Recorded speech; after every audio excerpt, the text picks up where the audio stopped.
should have been a cowboy. I should have learned to rope ride. All right, ladies and gentlemen, without further ado, Cowboy Cole, who we calling on today? We are calling on a pretty cool character, a man by the name of Meng Lee. And it's probably not a household name that you know about, but you have seen his work. I guarantee it, whether you're watching the Cowboy channel or you're watching a reel on social media, if it's awesome, crystal clear, slow-mo, it's probably Meng Lee. Woo! Meng Let there be Lee. light. What's up, guys? From Cole, how sunny you San been, brother? Diego. Hey, buddy, how are you? Felipe, my brother. How are you? Oh, happy to be here talking with you guys now. Bro, Dude, we're so ha- happy we're you could happy to hop have on you. with us. We're happy to have you. This is my smoke break, so it's good to have you guys.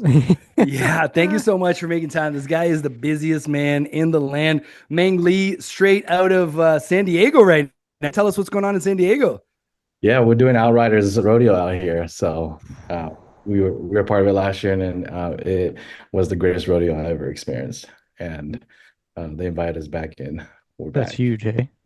Yeah, Oh, man. it's I just. wasn't. Go ahead. I was just say it's just so cool to so cool to see a rodeo inside a city. You know. Yeah, to get rodeo back over there. I mean, man, Let's go. California has such big, beautiful, amazing ranches and some of the most cowboys you'd ever friggin' meet. There's so much history over there for rodeo. Huge. So the fact huge.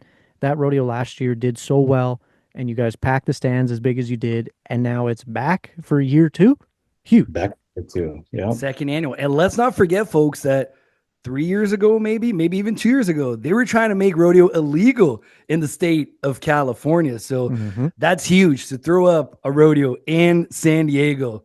Do you know what San Diego means, Mang? I do not. A whale's vagina. And to I'm pretty sure they used to say San Diego. San Diego. That's from Anchorman. Anchorman. Anyways, I go ahead. just sorry to cut you off. I just want to give a big shout out to Reno Rosser because he's been fighting for California rodeos sir. in California. So it's people like Reno who are being major advocates for rodeo in California, protecting this beautiful culture. 100%, buddy. 100%. A lot of people working hard, and we got to thank them and take our hats off and thank people like you as well who came from outside the rodeo and came into the rodeo only to make it better, to shine a light on it, to bring new blood, fresh blood into our sport. And that is amazing. So I got to thank you for that. What you've done through rodeo, through your lens is unbelievable, buddy. You were at the biggest rodeos in the world. Like if they want a guy to shoot it and shoot it well, they're calling you. When was the first time you shot anything Western? When was the first time? How many years ago was that? That was 2017. And how did that happen? Not that long ago. Not that long ago, bro. Like, No, how it this wasn't, guy's no. taken over the world in a few years. That's all thanks to my brother, my mentor, and my second father, George Veter. That guy changed my life. Like he showed me a life that I didn't know that I was supposed to be living in. You know, I fought it forever. I'll tell you guys the truth. I fought it forever. I like what? How? Like I just like, God, you really want to be a Western filmmaker? Like, because I came in here thinking this was gonna be a passing point, or just a stone, right? I didn't know it was gonna be the stone. You know, Wow. The stone of the throne you now sit upon. I don't know about that, but I feel Wow. so grateful. Like this community has just been just beyond explanations of how incredible, and just it's I finally get to really feel like I'm part of first of all America, and now Canada too. You know, like really feel that patriotic pride that I'll be honest, I'd never felt that living in America, just because I was just so I was always with my people, and we just didn't have we just generally just don't we just don't get to experience the American culture enough to have a big pride of it, because I used to always think how strange it was for people to cry looking at the American flag, Mhm. during the salutes and all that. And now it's like very, very clearly. When you say your people, like for those of you that for the people that don't know you that are listening to this podcast, watching it, I want you to take us back. We're gonna come back to George and the impact he had on your life, everything you're doing right now. But I want to know where you were born and what your life was like when you were growing up outside of the US. Where was that? I was born in Chiang Rai, Thailand. I was born in the refugee camps of Thailand, and I was there for about 2, 3 years. Do you have any Um, memories of that place? no memories at all. There's a lot of photos, but no memories. Okay. Uh, but long story short, my dad um, he was evading the genocide that was happening in Laos, and then my mom she was born and raised in the refugee camp. So that's all she ever knew, and she met And my what was dad. that like? What kind of stories did she tell you? Like what was that life like? She always just told us like, I mean, she would always just tell us growing up, like, you guys don't know how good you guys have it. Like all I ever knew was straw hats, I mean straw homes, and just the life inside the bars of that refugee camp, right? And Wow. it's I mean, when I was young, I didn't appreciate those words, but now all I do is live for them. But same thing with my dad too. My dad said that it's it's very it's very different to come from a third world country and then coming and live here and seeing a TV for the first time, seeing electricity and clean water and or clean running raw water and just stuff that we probably take for granted now. Mhm. And it's just looking at those photos, I'm just sitting there go, wow, you guys really lived like that, huh? But ironically, my dad said he wishes to go back and live for that because No way. bills, there's no crazy responsibilities. Just kind of, my dad's like a bushman, man. He can like that guy, you can just throw him out into a jungle and he'll survive. He's a Thai cowboy. Yeah, it's like a Yeah, Thai he Yeah. cowboy. You is. gotta say that. Yeah, you can It's say in your it. blood, bro. It's in your blood. Are you kidding me? But tell me what it was like growing up. Where did you grow up? You came here, I guess, not here to the U.S. when you were two, Yeah. 3 years old, and what was life like those early years? And how many people in your family? That time, my other sibling, my younger sister, we were both born in the refugee camp. When we came here, it was just me and her and my mom, and my dad, along with like thousands of cousins that were part of the refugee camp too, that immigrated to California. Yeah. A lot of them went to there was a lot of destinations for the refugee camp. We decided to come to California. There's some in Brazil. There's some in Wow. Minnesota. There's some in Australia. There's some in France. Like Went the everywhere. refugee camp just dispersed to everybody everywhere. Hmm. Um, so, um, Was it but we like went. as you were leaving the refugee camp, you spun a wheel and wherever it landed is where they sent you, or like how the hell did that work? Well, like it's funny because like the only requirement they had for you to get to leave the refugee camp is you had to learn English, right? Oh Okay. wow. But learning English for us at that time was like mimicking English, so not really comprehending English, right? So it was just like copying words, like, hey, you just say this and you'll get through, right? Like, That's so funny. and like a lot of the first generation now, the running joke, and I think it's pretty much the same with a lot of immigrants too, who English is not the first language. They all have the same birthday because they all just like when they ask you this question, you say January 19th. Oh my God, bro. That's so funny. You know, it's funny you say that because when I first came to Canada from Brazil, I didn't speak English either. And I don't know if you could relate to this, but I would just look at people's expressions. I didn't know what they were saying, but if they nodded or something, smiled, I'd say yes. They could be like, hey, you wanna, I'm gonna kill you. Like, yes, yes, for sure. Because I had no idea what they were saying. That it's so hard. Very few people know what it's like to not understand a language, to move to a new place. Like it's hard enough moving towns, never mind moving countries and cultures. What were the first few years like for you and your family once you guys arrived in California? When you're saying that, I remember my mom telling the story. She was so scared to get on that plane, right? And then they landed in San Francisco, and my mom said, we made a mistake. We got to get back on that plane. What? And my mom said she saw the plane fly away and she cried so hard, right? Like she Wow. like broke down and cried. And um, it was, I mean, I can't speak for my parents, but from what I remember them telling me, my mom telling me, she said that it was very, very difficult. But we're so lucky to have we had family that came before. So we had a lot of support. We had a lot of support. It was temporary support, but to me, that was enough support. You had a place to go for those first few days at least. Yes, and it was a lot of, I mean, the Hmong community is a lot like I'm Hmong. We originated from, uh, I mean, a lot of us think we're originated from Mongolia and China. We're just like a little tribe that just kept getting kicked out and immigrated down south, and now Wow. we're everywhere. Wow. But Well, you also got the horseman blood from Mongolia, bro. Like you're Yeah, on for you're real. bred on both sides, that's like what cowboy. that's, that's what Zeke says is funny.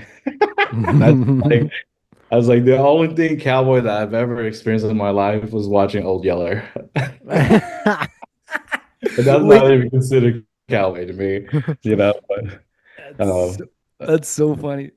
but yeah, um, we were lucky to have family kind of just wait until we picked ourselves on the feet, and then we moved out, moved on our own. And then we did that. We have family that came over too, and they would stay with us. I remember there was like four families in the house at one time, you know. What were your parents doing for work when you guys landed over here? What was that process like for them to find the job, get the finances together to move you guys out into your own spot? I'm like, a lot of credit goes to my mom and to my dad too, but my mom is very big in education. She just like, I remember the story of her telling me, like, I just remember looking at all these people who've had more than we had, and it was like, the key is their education. They just know more. They just know more. And my dad was the total opposite. He's an orphan, was taught manners, very blind. He's like, that's fucking stupid. What we need to do is go make some money. Go and get an education takes away money, you know. So it was like a big The heavy, yin and the yang, the yin Yeah, and the you got yang an right angel there. and a yeah, devil on your yeah, yeah, shoulder but there. Yeah. but my mom loves my dad so much, and she sees past the anger and all that, and she always tells us that um, she's in our language we say "look mama luka" means I love you beyond the empathy of my words because I know how difficult your life was, you know. Wow. That's Isn't beautiful. that amazing, bro? I love that. That's deep. I Yeah, love that. That's and wearing another man's shoes and not judging that person just based on your experiences, right? That's awesome. That's well, real she needed a wisdom. lot of that. I'm not gonna lie. My dad does not have a filter, but he's a lot better now. As you know, as time does to all of us, kind of just really humbles us all, whether like it or not. But my mom, she went to adult school while my dad just worked. I just always remember him riding his bike to work. Mhm. Wow. And then to the point that he can get a car, and then my mom got her education, and she got her college degree, which was Wow. like really big for all of us. Man, that's huge. That That's gives me cool. goosebumps, bro. Your I mother mean, yeah, I is know, just the From like rock. straw The houses rock. to a degree on the wall. That's I love badass. her, man. I love your mom. Is yeah, she is your mom still alive, Ming? yeah, she is. Oh, My that's mom, my amazing. mom had me when she was 16. She's young. She's gonna probably be Oh with me wow. for. Wow. Well, tell her I love her and I hope I get to meet her one day and give her a hug. Oh, you will. And she was somebody I bumped head with so badly growing up, and I didn't know that. I didn't know that she was always thinking long term, never short term. And she like we never got anything growing up, and I just told my damn, I just felt so poor growing up, mom. We didn't have anything. Like I just, I overeat because of that. I just feel like this might be Mm. the last meal or something. Wow. Yeah. And Yeah.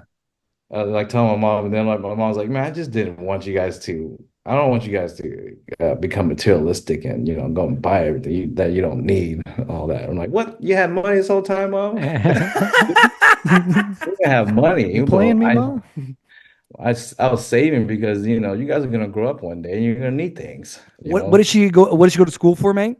she's a child development specialist. She went for child development, and which was perfect because she raised my nieces and nephews before my own kids, and man, my like I like I if my kids were raised by me, all my kids would be mute.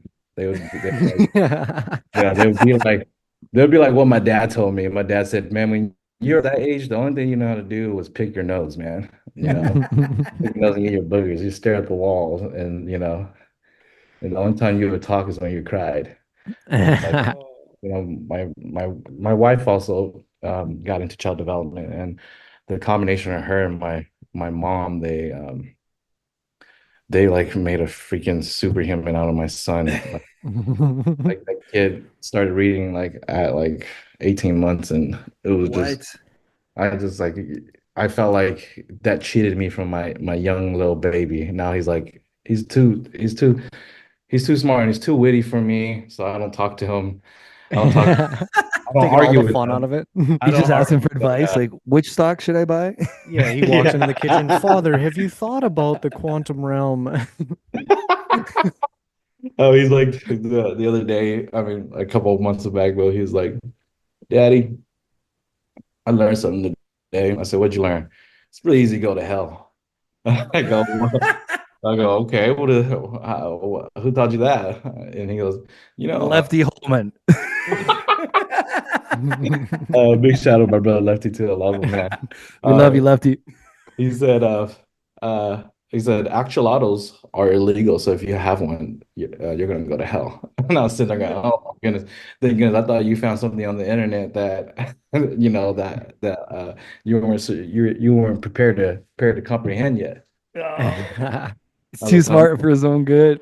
Yeah, and I'm just like, all of like all of our youth, I mean, all of our children and kids have unique generations, right? Like we had our own unique generation, and no one will ever get to experience what we got to experience. Nah, And man, no one will ever eat as much dirt as we did. Like we were the generation. Like, we ate dirt, man. We scraped our knees. We were out there, man. We were living. yeah, we were, man. That's so funny, Ian. I remember that too. Yeah, But that's but freaking awesome. tell us about you go through this period that I can't imagine what it was like, getting here from the refugee camp and how hard those first years were, and your mom and dad work hard to get you guys to a better location, and you end up going to school in California for business, right? Yeah, I did. I did. You know, God bless my parents because they were learning America as much as we were and culture and all that, right? Because before that, all they knew was, okay, you have kids so that your kids can be of help for you and at the farm and whatever, It was never, they didn't know anything about getting ready to getting you ready to drive and having a driver's license and prom and uh, college and what college to choose and all that. All they Literally another world, like literally another world for them, right? Yeah, it was like I was lucky that we came when we were young, so like I honestly don't feel like I was really ever in Thailand, but like you know we were kind of raised off of television, and we kind of hoped that, or we all kind of assumed that our parents would understand that, but they didn't.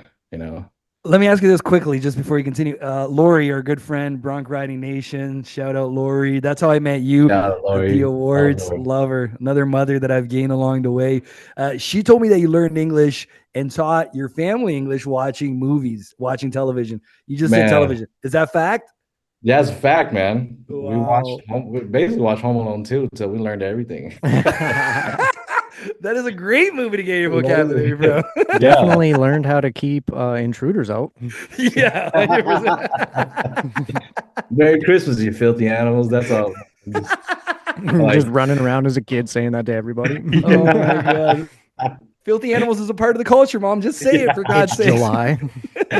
yeah, we watched a lot of that, a lot of Power Rangers, and Wow. just a lot of PBS. PBS really taught us a lot of English. But like I said earlier, like we learned to just replicate but never comprehend. So we didn't know what we were saying a lot of the times. And I'm still a lot that way. And, like everyone looks at me and I'm like, all of this is like self-taught, like to project, and I sound confident, but I'm not at all. Everything I've learned in life is a muscle that you can build it. You can come in a room and you can command a room Yeah. if you learn to just project, have a smile, and just practice it enough, and you can fool a lot of people. Because to your college question, yes, I did go to college, and I have no idea how I graduated, and I was a D plus student trying to get a C, Wow. and I got a college degree in business information systems. I was really good in IT, and I hated it. It was just soulless, like computers, you know. And I wanted to. I've always had creation inclinations. Instead of studying, I was making music, or I was filming and just trying out gadgets. Just always doing what I mean, always misprioritizing what I should have been doing. So And when did that kind of start where you were dabbling and just in your own little personal projects purely out of intrigue and what does this do and what does that look like? When did that all start? when I was 16, I got like when I was in high school, I got in a lot of troubles. I thought I could be a gangster and all that, and I realized that my heart was not like at that level. And then like my friends started dying around me, and I was like, "Whoa, this is real, man. This is not mess around." Wait, you're not joking. Like, did you do Yeah, well, some like Crip blood? some like gangbanging? game banging, man. And like my Wow. friends, I just remember my freshman year in college, I got my ass jumped, and I was like, "What the hell? Holy shit!" And then like Wow. it just like it built this really big insecurity on me and fear, and I couldn't trust anybody. And I imagine it's just like when you see you see damaged animals, they just get really insecure and flinch. And I needed a place to go and hide during lunch because I didn't want to get my ass jumped anymore. So I went to go study music, Wow. That was your and escape.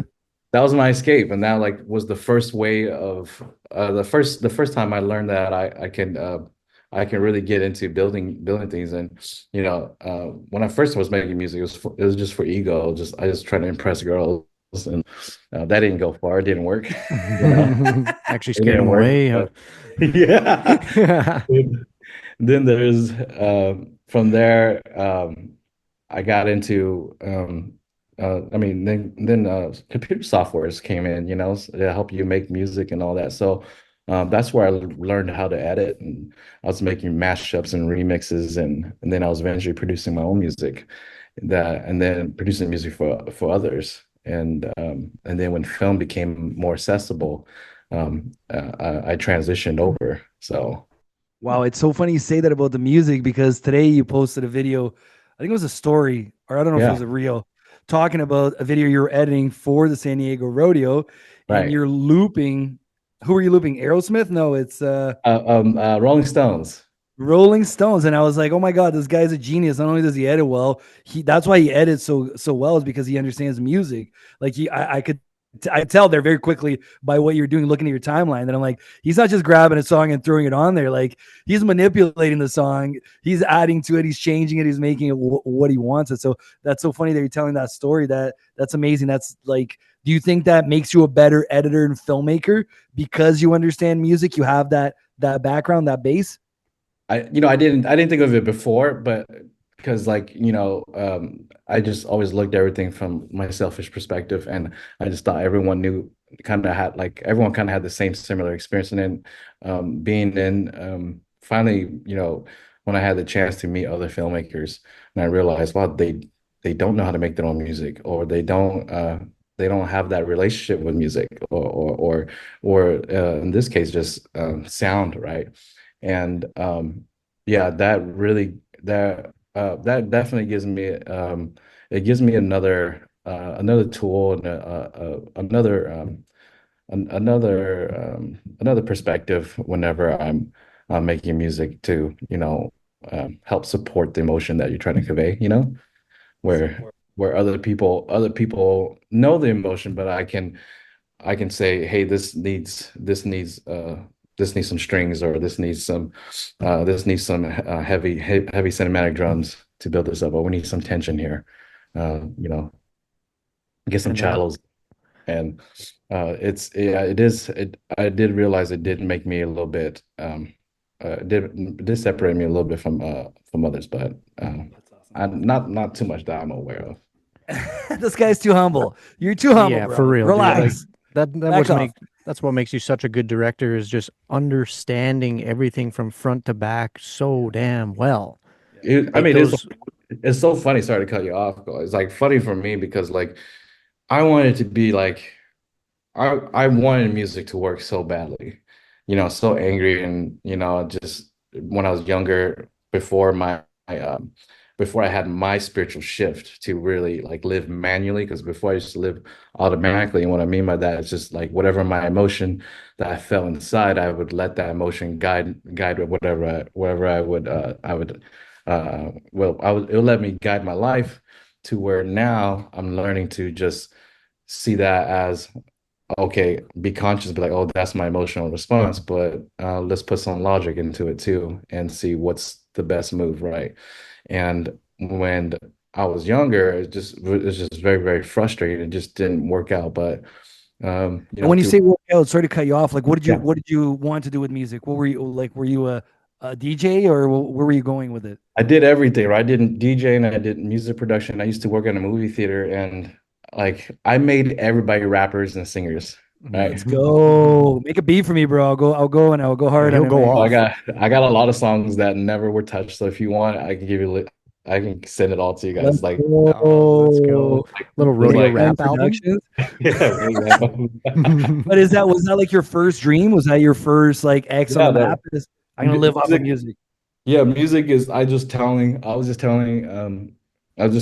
of my guys that is along with me on this journey of this process of filmmaking. I told him that one of my to-do lists is to become successful at music too, because I felt like I had left music because I as you guys all aware of it, any in endeavor, the romance disappears at one point and the reality of it comes, right? It's Oh like, yeah. it's like, hey man, it's gonna get really, this is really Yeah. tough. I wasn't making no money. I enjoyed like the places it took me, I just got to experience things that I just, from an immigrant mindset, like, wow, I didn't know this was possible. Give us an And example. What was something that you lived early on? You're like, damn, like what's happening oh right now? man, when we went to Live Oak Studio, which was the place where Destiny's Child recorded their album, Will Smith. Ooh, that's actually Cole's favorite band. It is, Oh, dude. is The that right? poster's on the back wall, but I got a green screen so you can't see Yeah. it. Yeah, I just remember seeing it. I was like, wow, I made it. And I seen like a mixing board. And at that time, I mean, I was not the person who I was when I was an insecure kid, and just I was just like I was working with all my demons that was living through me at that time, and I was like secretly like writing down every software that they were using, Wow. and just trying my best to like see what the industry people were using. And I remember the engineer looked at me and goes, I can fucking tell you what they are. You don't have to you don't have to be thinking under the table writing down all the softwares. Oh, that's Because so cool. you're paying us, man. I was Wow. like, and I remember being embarrassed, and I just like, yeah, can you help me? Can you help me? I just think it's so cool that you're mixing sound and making Wow. room for everything. I love Yeah. that story, man. And what I love most about this is like that's what I love about life. Like just take it from my own story, and I can really relate to what you're saying right now, right there. I thought my like ex was to cross the Americas on the horse. I thought that was my thing. Like this is what I was sent on Earth for. And today I realized that that was getting me ready for my actual purpose, which is speaking. Like, and I can never see that back then. Like that was it for me. Like this was my purpose. And it's so cool hearing you say that, because that is life. Like ultimately, you don't know where you're going to end up, but you got to take that step. You got to make it happen. You got to put the romanticism aside, like you just said, and you got to get to work. And you didn't become the super famous musician. You became a super famous video maker, and you're changing the game in an industry you never imagined you would be in. But it all started with that first step back when you were young and you started with the music. Like, how cool is that? Yeah, it is, man. Just because I just like when I said I was like I remember like year 3 in the industry. I was like, man, like my the demon that was still living in me that had the false dream that I thought was gonna be for me, which was like, I want to be a super producer. I want to make the documentaries that I aspire to. Like I'm a big fan of all the HBO boxing documentary 24/7. They're no longer here, but like those were like Yes, those were sir. my pictures in telling They're stories. unbelievable. Yes, sir. Yeah, I was just like, wow, how did they make ordinary people look extraordinary, right? Yeah. It's like, oh, I would love to have a chance to do that. And like, it has to be boxing. It has to be boxing. And then, you know, um, obviously I have a lot of clarity now. I'm looking back, I'm like, wow, God was preparing me for the opportunity to do that, but Yeah. for the people that it was going to be the community that was ready for it, And needed it. and needed it so badly. Because you just nailed it. Like, you make them seem superhuman. Whereas Yeah. before it looked cool, but it's like, I could do that. But when you show us, it's like, holy shit, I could never do that. That's insane. Like, how many hours does this guy put into this? And like, Yeah. it's unbelievable. Like that's so cool to hear you say that, because that's exactly what you do. Oh, thank you. You guys took time. Well, I just thought that it was just a good opportunity for those guys to learn and study from, just study the film. Because all this is just like, my favorite word is serendipity, and just like I didn't know that, you're just planting your own, helping out people, the gifts of the garden of that, that you don't understand, that you will never see, starts really making its way around you. And it just started like with George Veter and the Zero Gravity Cowboys up there, uh, all the amateur guys, Reed Nilly, Justin Lawrence, Jesse Williams. I got to see these guys. I didn't even care for the sport of Saddle Bronc. I just love these guys because it was just so cool to be a part of a community that was very honest to each other, and at the same time, really there to support each other. Like, I mean, really, really support. Even though you're not, for me, it was like strange. It's like you're not blood brothers, but you guys treat each other like you do. Like, I mean, like legitly. I mean, like, hey, I'm 10 hours away. I'm 10 hours away, but I need some help. And they're like, yeah, I'm there. I'm there. No hesitation. Yes, sir. It's like, all right, let me turn around. I'll be right there. And then at the same time, just really being able to be honest to people and just tell you what you need to hear, so that to feel the elation out of it. Because in my Hmong community, we don't do that. We try to soften the blow, and just really work around it, because we're all afraid you might not be ready to hear that stuff, to hear the truth. And hang out with Cowboys, I really got to experience that, that passage of the truth shall set you free. Yeah, absolutely, dude. In any event, man, nobody pussyfoots around. If you're being Nobody, an yeah. asshole, they're gonna tell you, right? Well, Like, yeah. you see all the emotions from great to bad, everything, dude. Like, you even see Everything. Cowboys expose themselves a little bit more, because you might turn the corner when Homeboy's putting on a knee brace and he's got his pants down around his ankles, and it's just like, hey, bud, they don't give a shit. There's no BS. There's no BS, man. And that's one of the things that I love the most about this lifestyle. Exactly what you're saying, man. It's that it's truth, man. Before money, love, praise, give me truth. And All that. we live in a world today where everything is so fake, bro. Like, from plastic surgery to the cars to the money to this, like, it's so cyclical. Like, we had these Egyptians burying themselves with all their things, and they're doing, and we're doing the same thing, right? Like, here we are Right. again doing the exact same thing, and it's That's so funny. awesome. I didn't think about that. Egyptians burying their own thing. Yeah, Man, the Incas, the Egyptians, the Mayans, Dude, you look back, freaking Drake, when same he thing. says, "When I die, put my money in a grave." Put my money in the grave. Yo, next week we got Drake on the show, so big shout out So we'll to ask how Champagne much and how Papi. many graves. Yo, but let's move on here. So let's go. Let's continue the chronological story of Okay. Meng Lee's life.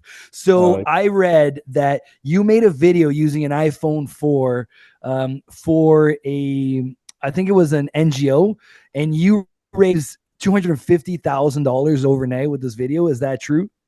Yeah, we that video helped raise. I won't take full credit for it, but then like I just remember at that time I was working at my IT job, and we have a nonprofit that I have a nonprofit that it's called Learn Steam.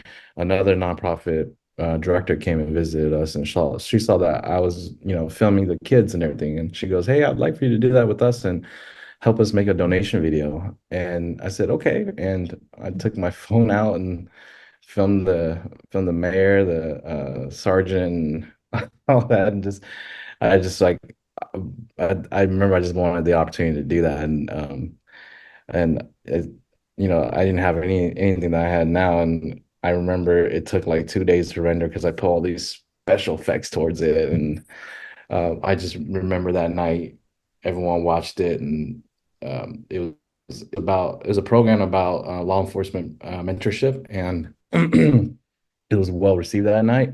I just remember everyone clapping and standing up about that, and that was the first time I really saw the power of film, of like, when it comes to marketing and influence. I was like, wow, like that. Was I that the didn't. key, the moment that it turned a key in your head that you're like, this is what I'm gonna do for the rest of my life? It was one of them, but I just remember at that I mean, looking back at that time, I didn't think of any of that stuff. I just, my ego was still there. My ego was like, this is awesome. Yeah, I did that.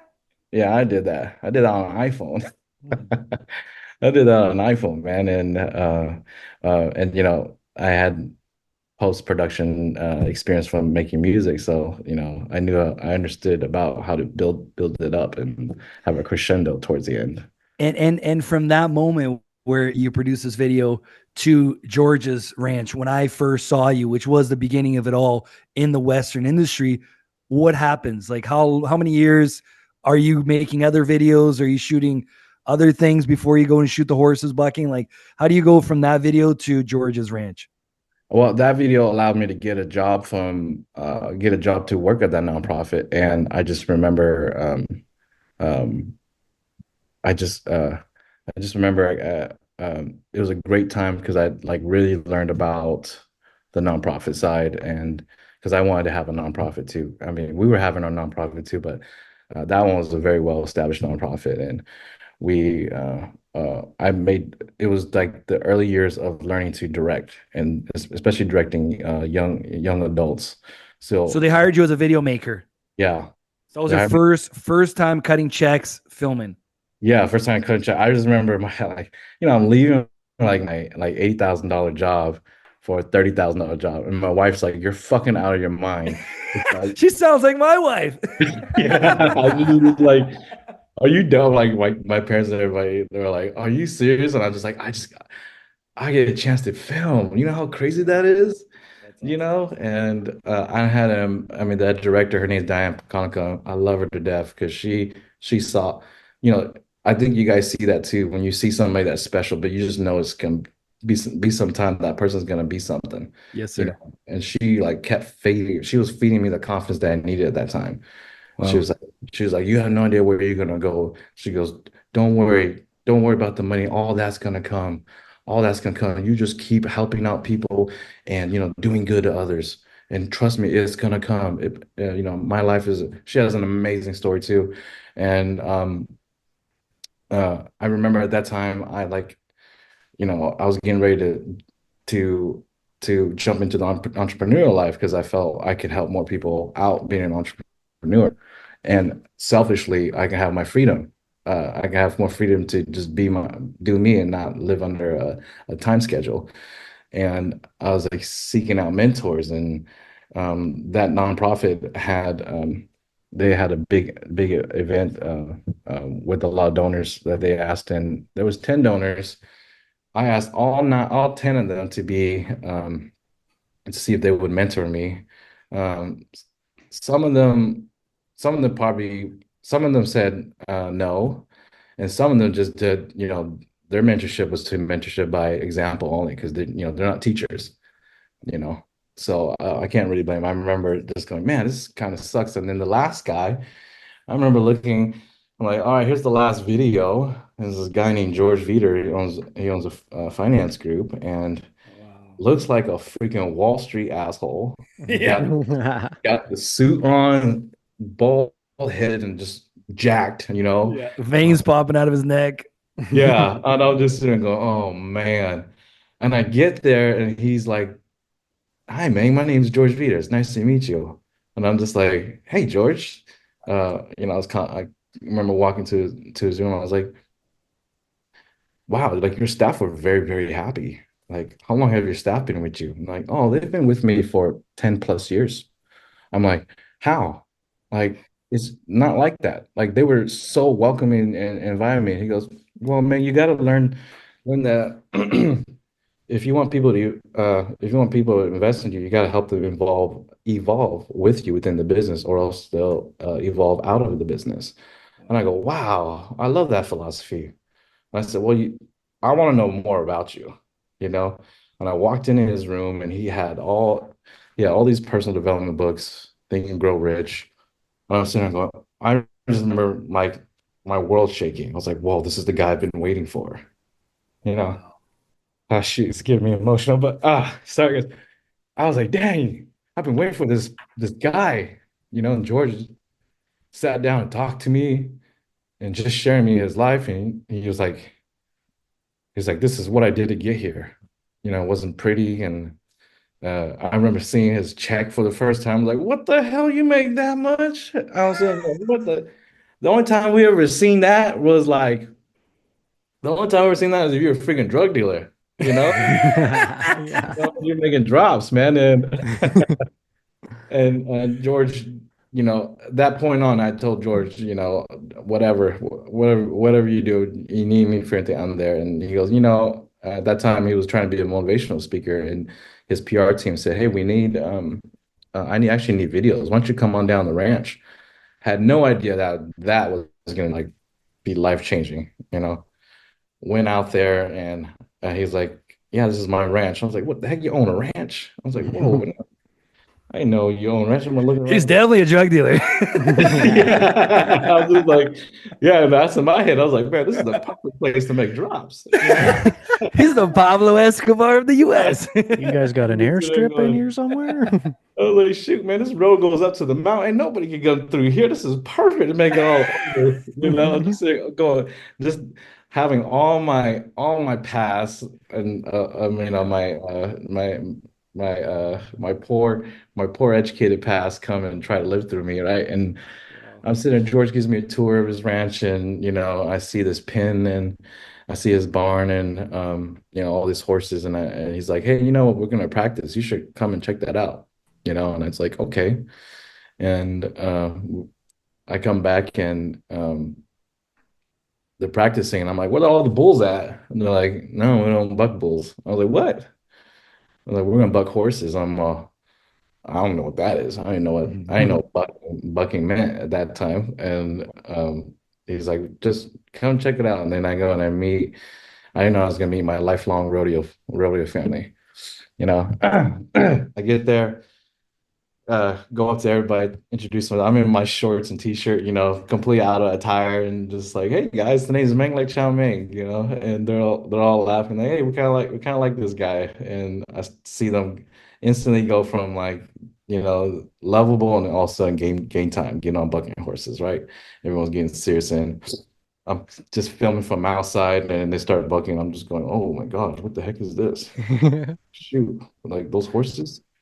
I was thinking they were just getting on the horse, and the horse was gonna like trot or something, and they start bucking. And I'm like, what the heck? And I had no idea what I was looking at. I was like, whoa, that was pretty dang cool. And then about like the fourth or fifth one, I was like, this is kind of boring. Can I get inside the arena? And I remember all the guys that looked at me and was like, you're fucking crazy. Go ahead. And I was like, well, I think I can really help you guys get better because I can slow this down for you guys, and you guys can watch the little nuances.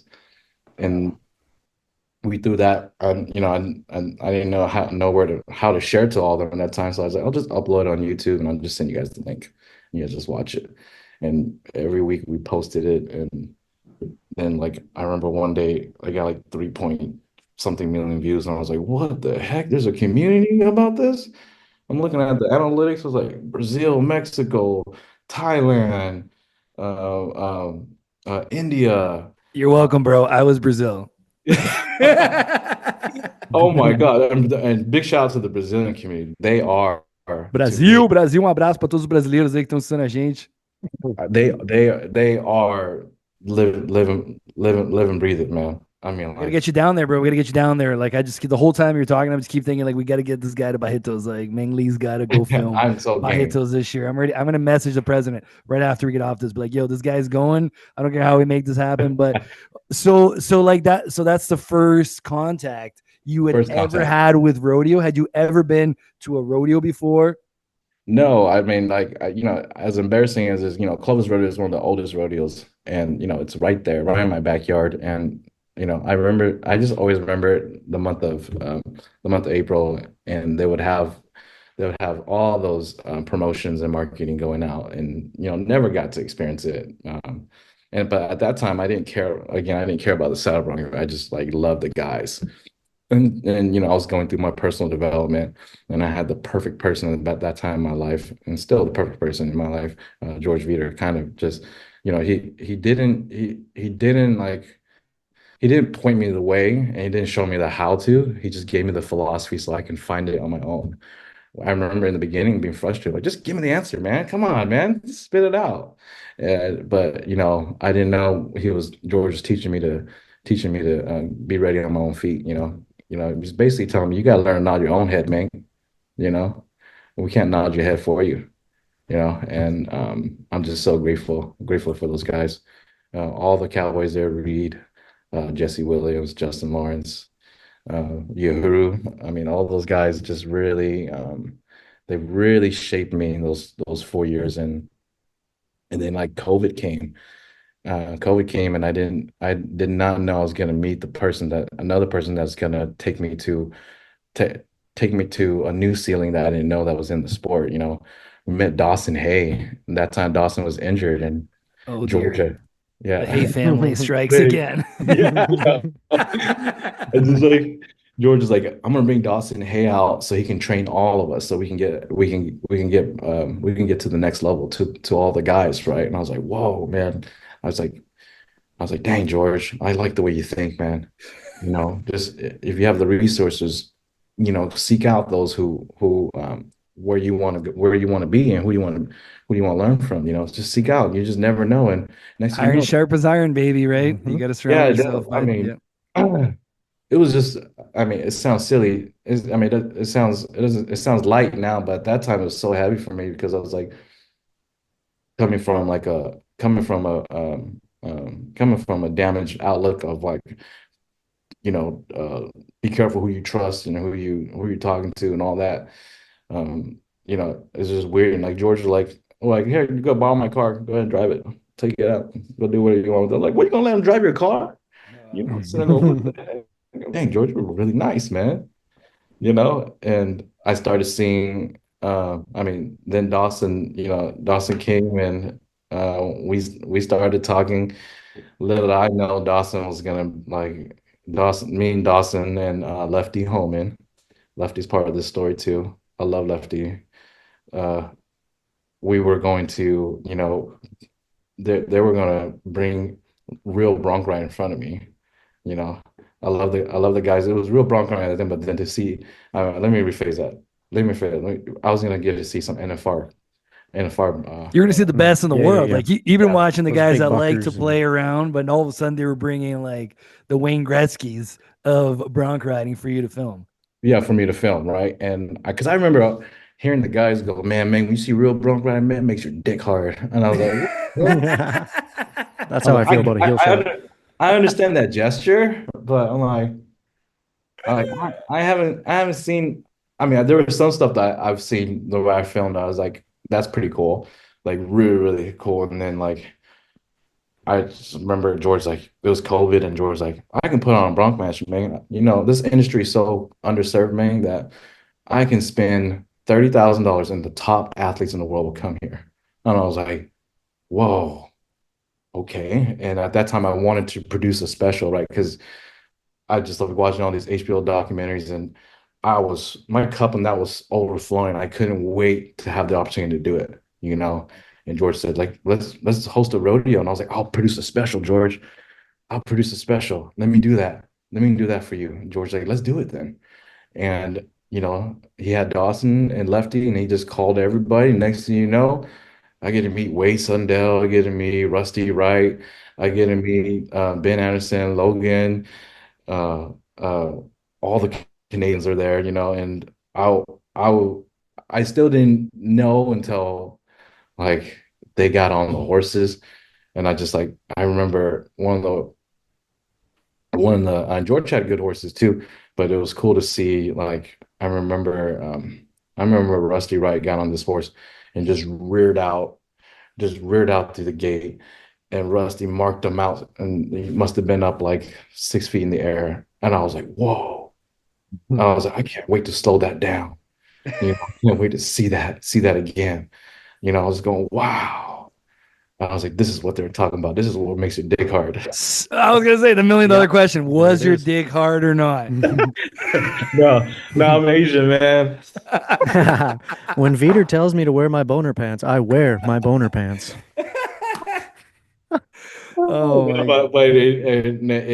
it definitely like stroke stroke a bolt of like this, you know, you just feel that affirmation like this is what you're supposed to do, you know.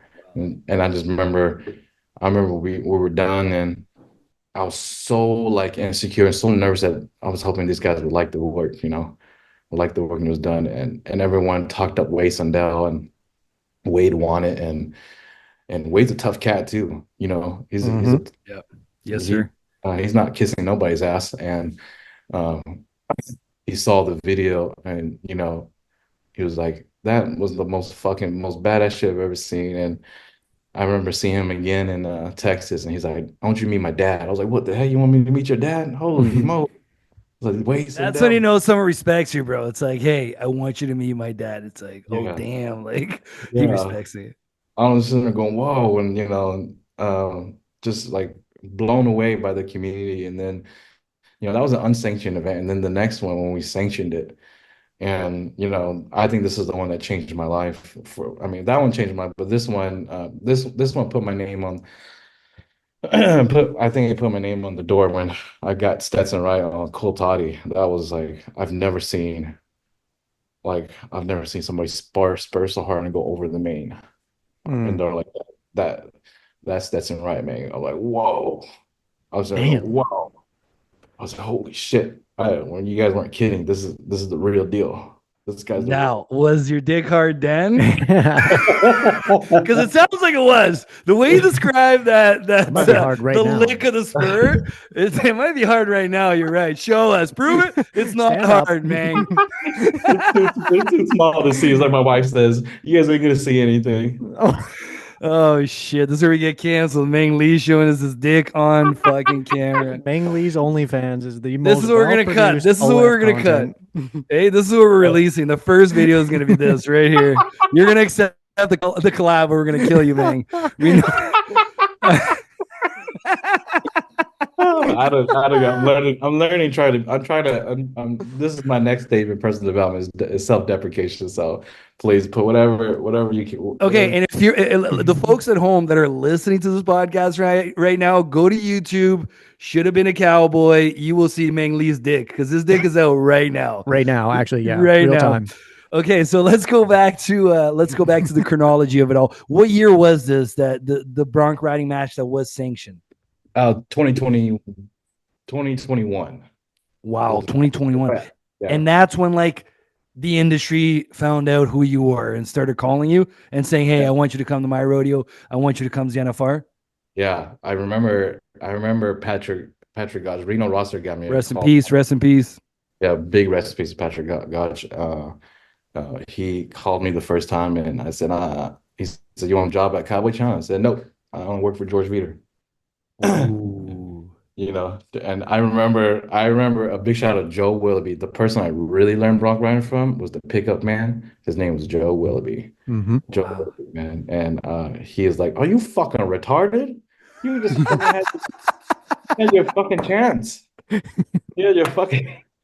I Oh my was just thinking God. about, man, I don't care about that. I don't care about you guys, man. Yeah, I don't want to, because in my head, I did not have, again, I was still selfish and still naive. I'm like, man, I don't want 45 minutes to Georgia is enough. I don't know if I'm ready for an 8 hour drive or, going to 100 rodeos. I'm like, damn, that just sounds intense. The only thing I can compare that to is like freaking Pokemon, where they go to other Pokemon chapters or something, gym leaders. I'm like, that's what these guys are doing. They're going to every gym leader. But it's it was funny. I actually left rodeo because I was heartbroken by it. I didn't say no What? to I didn't say no to I said no to Patrick, and then at that time I was still overflow with my I was still over I mean I had written to the NFR that I wanted credentials to come and, film there, a media pass, and they gave it to me. And I was like, this is it. I can't wait to give them the gift to, really show them, the stories, the behind the scenes of what Kobe Wanchuk says, the heartbreaks and breakthroughs, And I'm like, I can't wait to do it.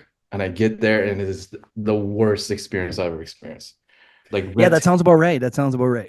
yeah. I don't mind going regular. It was the worst experience. I was like, there's so much rules, there's so much regulations Yeah. that How like dare you want to show our sport to the world? Not here, son. Not here. Yeah, I've oh my been there, God, it buddy. was like Yeah. it's getting better. It's getting better. But at that time I went there and I got the reality check on that. The honeymoon ended real quick right there. And I just Wow. like I was like illegally filming from like the stands and just like, I'm like, this is terrible. This is like I can't tell the story. I can't tell the story because I need the arena story. The arena story is how I tell the story. And I remember leaving, and me and my wife, we were leaving, and Dawson's like, "Hey man, after the 10th night, you can come on back. They don't care anymore. All roads break." I was like, at that point, I was already heartbroken. I was like, I'm fucking done with this industry. I come out here in my own Wow. time, and Did you I'm not. actually think? Did you actually think about walking away from it all at that point? Oh yeah, I was happy to leave it away because I was just like, this is dog. Like I was, I was gonna give my whole heart to it, and again, another selfish and another blind moment that I let my emotions get the best of me at that time instead of seeing the logic. And So, what made you come back to it? George, man, Good old George. At the end of the day, Relentless. Georgie. like I had an education, but my heart's in education. I love to teach. I love to teach. I love to just because I felt like I was a poor spirit growing up, and just having have not never having a proper mentor or a person to help you evolve properly. Um, that absent made me want to be that person for everyone, and I really really really love that, and I can talk for days because it's just that's a cup that I know that never empties.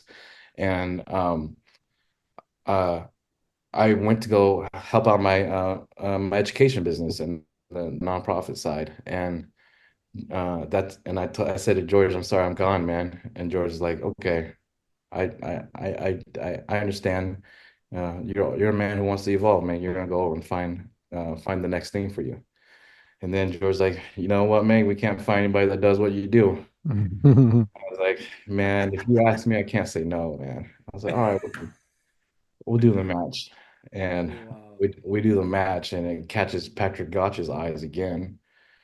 And he just like calls me personally. He's Wow. like, hey, I want you to do what you're doing right there for a documentary that we're working on. It's called 100 Days in Rodeo. And I was like, sure, I'd love to help out. And I'm just a nice person. If you can get me I have a hard time saying no. I'm learning trying to say no, but if you get in front of me, I don't know, God made me that way. I just can't say no. I'm like trying to I'm trying to understand that I can't juggle everyone. Juggle helping everybody. Yeah. But anyhow, digress, but um uh Patrick Patrick Patrick calls me and then he texts me and then I don't take it any seriously and then he's like, "Hey, can you make it?" And I go, "Yeah, but I'm teaching that week. I'm gonna have to drive up. I'll come to like the second last part that Saturday." He goes, "No, I want you there that Friday." And I go, uh, "Okay." He goes, "I'll fly you out." I was like, "Okay." He goes, "You have kids? You have family?" I'm "Yeah, I do." And he goes, "Yeah, bring your kids." And I go, "Cool, all right." I didn't know he was gonna give me his private jet. He goes and flies us What? out. Wow. Dog, you were on a I'm so PJ? funny. Yeah, I was like, what the heck? I was like, who's this Patrick Gosh? Now he got my attention, right? I bet your dick was hard then. Bro, you join that Mile High Club up there? If it wasn't, then my wife definitely, she definitely was like, whoa, I told her that and she thought, this stuff is so foreign to us. We didn't think it was real. The only person I've met that stature was George Veter. And George told me about the private jet experience, and I'm like, wow, now I get to experience that. And I was like, my freaking kids, their first airplane ride is a freaking private jet. You spoiled little son of a guns. They're like jumping all around. I'm all nervous. I'm like, stop jumping around in this plane. Like we don't know Don't what break anything. I can afford you know. it. And bless Patrick. God, she was so cool about it. And he was just sitting there. He's like, Wow. just tell me a little about yourself. How did you get here? And, kind of gave him the gist of it. And he's just like, well, I want you to do what you do at Georgia at Reno, right? And now I'm like fucking nervous. Just me stepping outside of my comfort rodeos, which is George's backyard, where I can be in my shorts and t-shirt. And Reno's like, you can't be in there with that. Okay, you gotta at least get some It's one of slacks. the biggest and the best. And I didn't know at that time too, right? And big shout out to Reno Roster because Reno said, "Hey, I heard you're coming." I was like, "Yeah, I guess I'm gonna be there." He goes, "Awesome. Put on a cowboy hat and put on some boots. I mean, put on some you need to get some jeans and put on a button up, okay? Because they're not gonna let you slide with what you do at Georgia's over here." And I was like, "Okay." And at that time, I didn't want I like it's not that I'm being disrespectful towards the community. I just feel like I've never been a cowboy, man. I've never even been free. The closest thing I've ever done to a cow is I actually helps. We slaughter cows to feed the family, and this is tradition for us.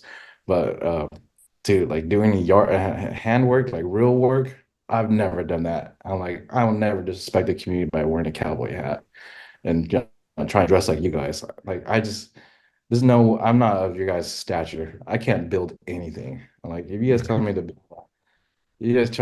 I mean, I can't even build my room. Um, but It's funny to hear you say all this because the first time I met this guy, this is exactly what he said. He's like, I got because you won an award, remember, for the Bronc Riding Nation. oh yeah, Oh, sorry, yeah. that was the second year. That was the second year I met. I saw you.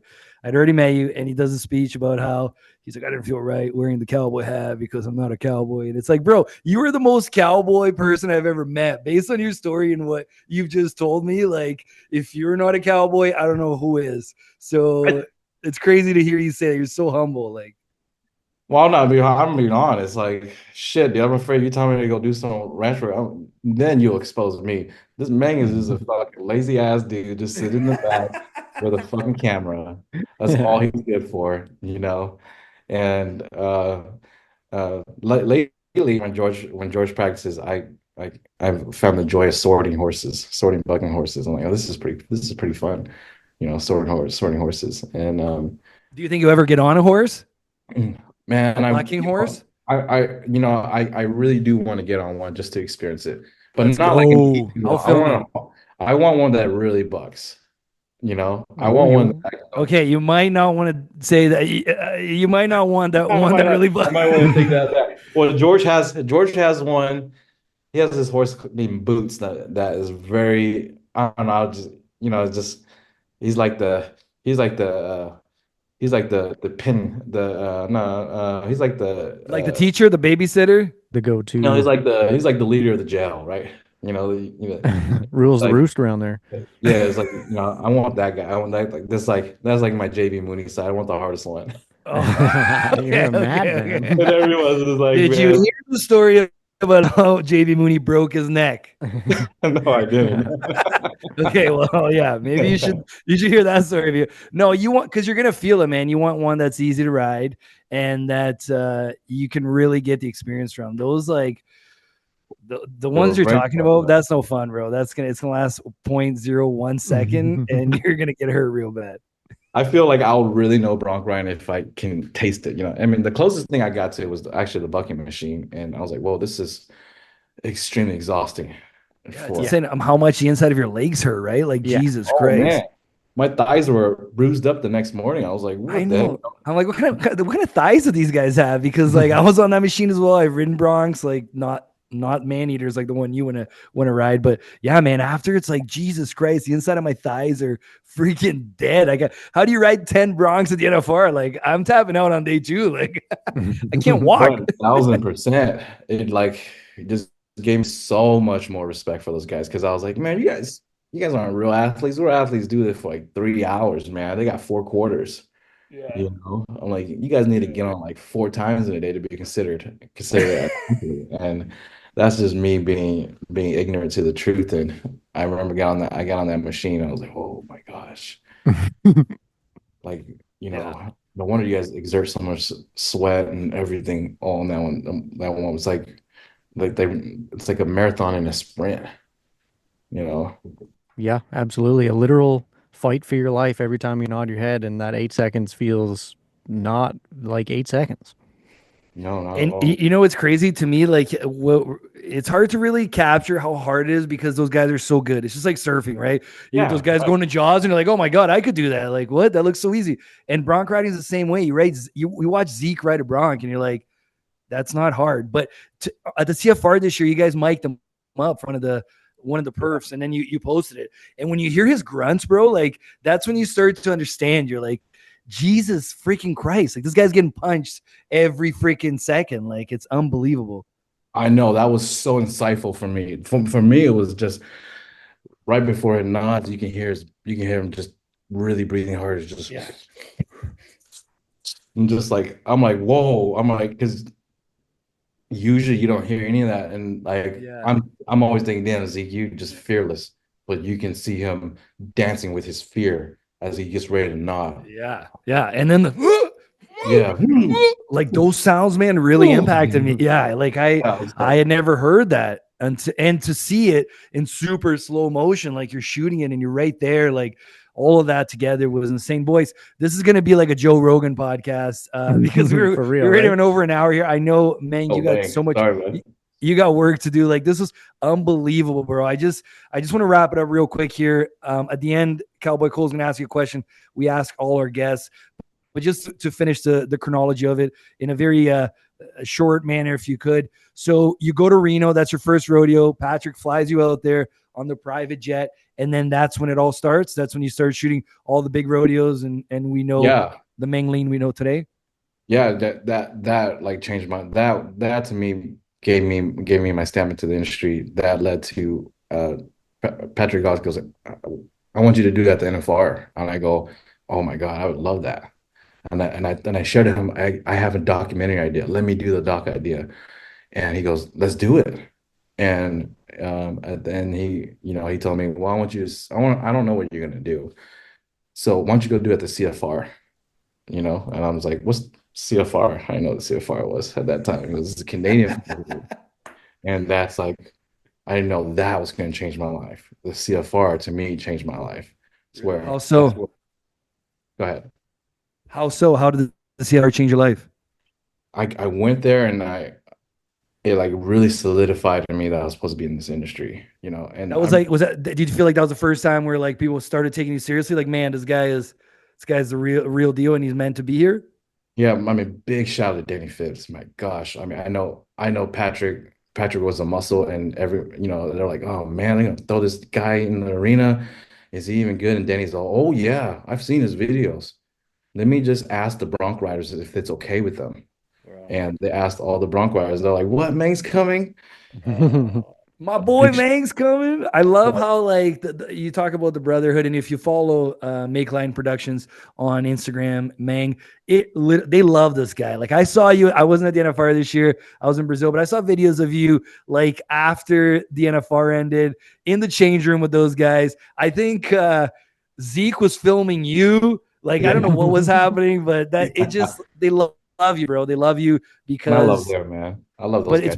It's because you are like you're at Zeke's level when we talk about filming. You know what I mean? Like you're the best of the best, and regardless of where you came from, where your story is, you feeling like an outsider, you gain that respect in this world when you can show what you've done, not just talk about it. Right, Cowboy Cole. I think Cowboy culture is really based on show me what you can do, right? And you've shown us over and over again.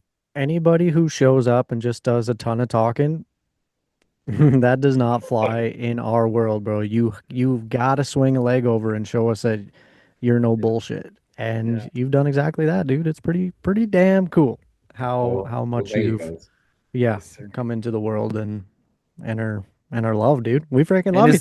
We love you, and you're the guy, bro. Like when I think about, hey, I want to hire someone to shoot a rodeo. If I was putting on a rodeo, I'd hire you. Like, you know what I mean? Like you're the guy. You've become the guy from 2017. You had the hiatus during COVID 2021, and now like it's unbelievable how much you've escalated, and I can't wait for how much more you're going to elevate the game. Like I can't wait to see what you're doing in 5, 10, 15 years. Thank you. I'm excited. I'm really excited because the time has just been so beautiful. I'm just grateful there's so many filmmakers now in the sport, because I remember when first sir. It was just Randy Cortieri that I saw and Cole Older, and, yes, sir. And now it's like there's so much that I can't even count, Yeah. I mean, they're phenomenal filmmakers, phenomenal. And the sport needs, I just remember saying the sport needs more eyes, just let them loose, just let them loose. Yeah. And now it's like we got to put a limit on who wants to come film, because there are too many eyes. Cut the eyes now. Well, that's awesome. Okay, well, we got one more question for you. This is kind of how we wrap up the podcast. I'm excited for this one. I'm excited to hear this. I think I know the answer, but let's see who says. My question is your dick hard? No, I'm just kidding.